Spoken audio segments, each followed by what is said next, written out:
Imagine a place where the earth itself refuses to hold your weight.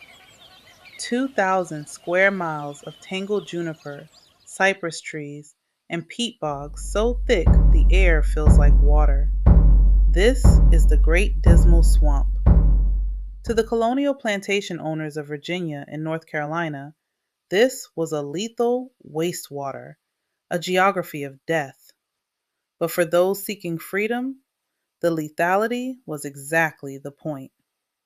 While the Maroons of Jamaica or Brazil had jagged mountains or impenetrable cliffs to flee to, the Maroons of Dismal Swamp did not have that landscape.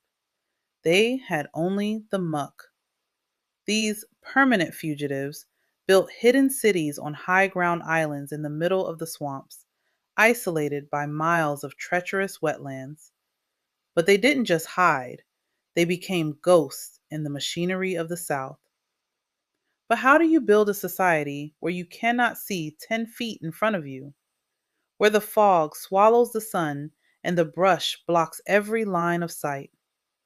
To survive, the Maroons had to stop thinking in light and start thinking in sound.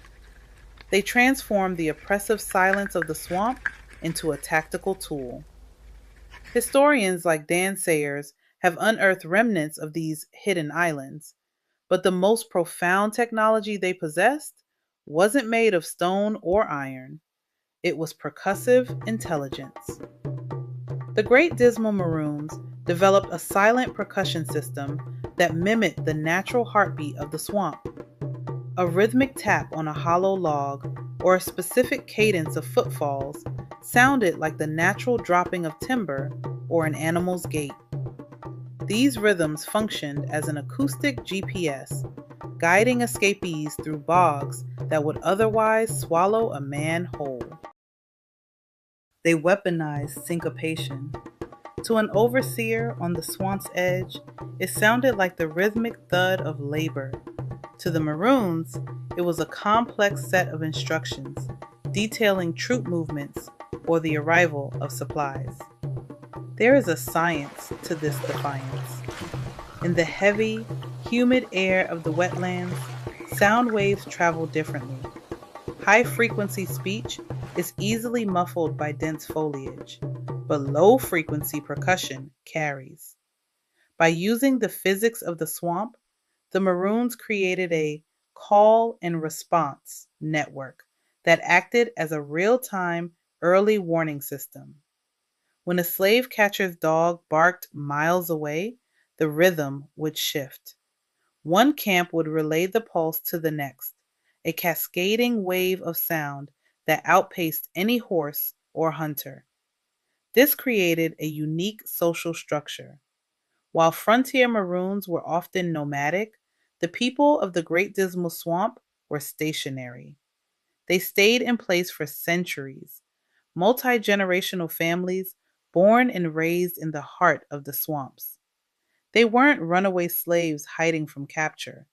They were a sovereign nation living within the borders of their enemies, protected by a language of rhythm that no white tracker could ever hope to translate. There are historical accounts of trackers following what they thought were the sounds of a camp, only to find themselves led into dead ends or quicksand pits. The Maroons used rhythmic diversions, acoustic decoys, to lure pursuers into the most dangerous parts of the swamp. While the militia struggled through the undergrowth, the Maroons remained unreachable, sometimes living only 5 or 10 miles from the very plantations they had escaped. For over 200 years, this impossible fortress remained undefeated. It was a victory of the mind and the ear over the lash and the chain. We see these secret melodies did so much more than save lives. They preserved a heritage. In the darkest corners of the South, the African percussive tradition became a vital blueprint for sovereignty. The Great Dismal Swamp Maroons redefined what it meant to be free. They proved that resistance isn't always about a loud explosion. Sometimes it's about the steady, quiet pulse that refuses to stop.